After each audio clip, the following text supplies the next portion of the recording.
Okay, I feel, with Orianthe and you and Paul Reed Smith, it's like Santana Old Home Week or something. Yeah, it's becoming like that.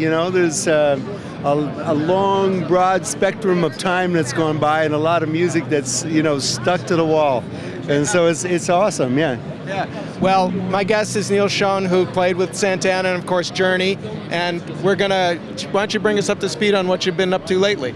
Well, I did, we toured the world last year with Journey with the success of our record, with Neal. And so I got home about 4 months ago, and I'm actually just taking some time off. But I'm going into writing like in another couple weeks, and we're writing a new Journey record. And I'm supposed to go in April and record the record. And it should be painless like it usually is, come out of nowhere, kind of come out of the sky. I kind of have a concept of what I want to go for. And I really feel like I've talked to everybody in the band about it, like Jonathan, the other writer. And we kind of have a focus about what we're going to go after. And we really I don't think that we need any more AC, AM hits. We have like our old catalog that we have to absolutely play, otherwise people throw things at us.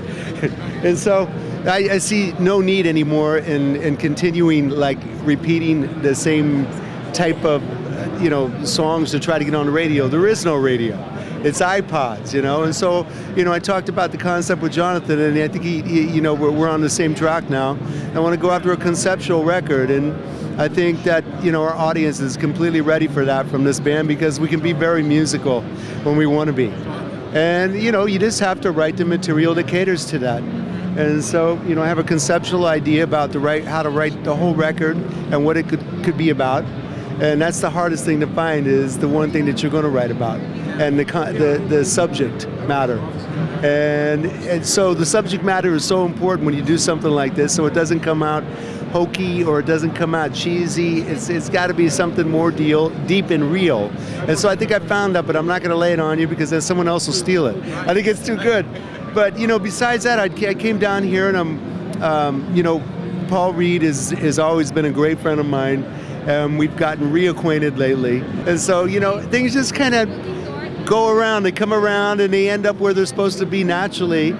And I love Paul's style because he's a no BS guy, and he's really in it for the guitars and his amplifiers and the sound, and he's in it for real. He's not just a businessman that's running a company that wants to take advantage of everybody that's in the company. He's into taking care of his artists. He gave me, I'm kind of blown away still, but I got on the phone with him about 2 months ago, and I ordered 4 guitars from him, custom, like they built for me before, sunk-in Floyds and, Fernandez Stainers, and with all my stuff in it that I usually use. And I said, so how are those guitars coming yesterday to him? And he goes, they're done. And I go, in 2 months? They're done? That's like unheard of. And so I said, I'll send you a check. And he goes, no. And I was like, okay. And then he goes, and also I have another present for you. And he says he took me upstairs and had me listen to the new beautiful acoustic guitar. And he goes, it's yours. And so I was very moved, to say the least. And I have to actually write him a note. But I think I'll just take him out to dinner, before I leave here. And so I'm glad to be back over here. I really came down here. I had a lot of different things going on with a lot of different companies that I was checking out. And so far, I do have one guitar that I'm going to reinstate that I did years ago. It was a Schon guitar. And I don't really want to say who it's coming out with right now, but they brought me a custom prototype of it, and it's pretty amazing.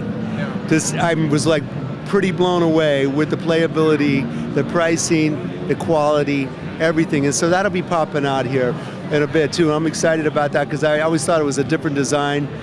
And it's just to remind people, that's the one with the extended tailpiece, correct?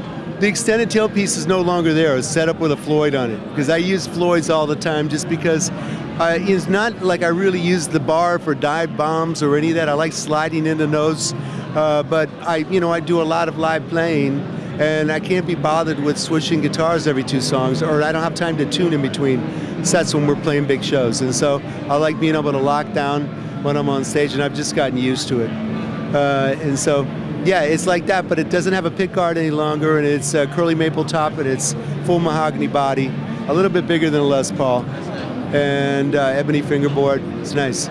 So that's the independent project. But I just wanted to circle back to this story about getting reacquainted with Paul, because you used to play PRSs exclusively. I still do. Yeah, I still do. I probably will be again, you know. I mean, you know, with him, you know, laying these guitars on me, he's like, you know, he goes, I don't need a contract. I don't want to do a signature model. I just want, you know, make you a great guitar and have you love it so that you play it. And I'm like, I'm so down with that. I love that. And you know he's pretty sincere. He's very, very sincere, like no other man I've ever met from any other company. Yeah. And I came down here.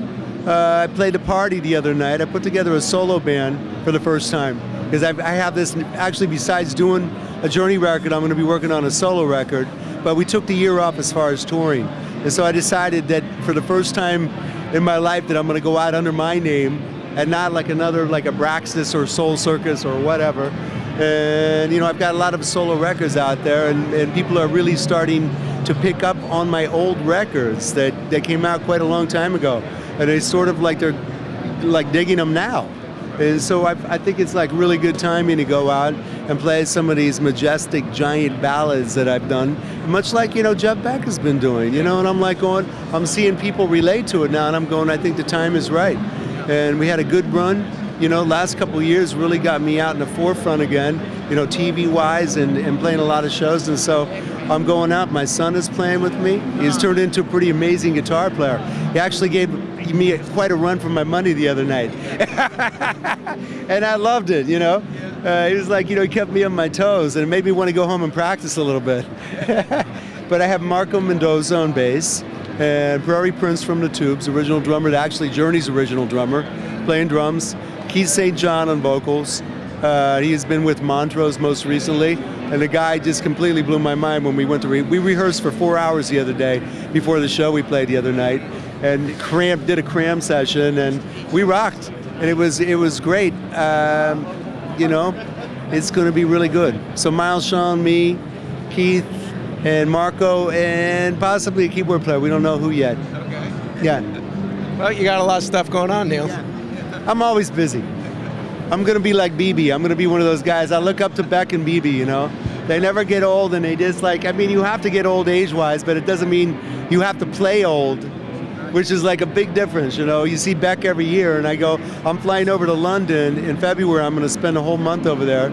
You know, I was seeing Brian May over there, and I ran into Jeff the other day, and I'm going to go see the 2 concerts that he's doing with Clapton. Well, that sounds great. Neal Schon, thank you so much for taking the time to talk with us. Okay. Good. Have a good one.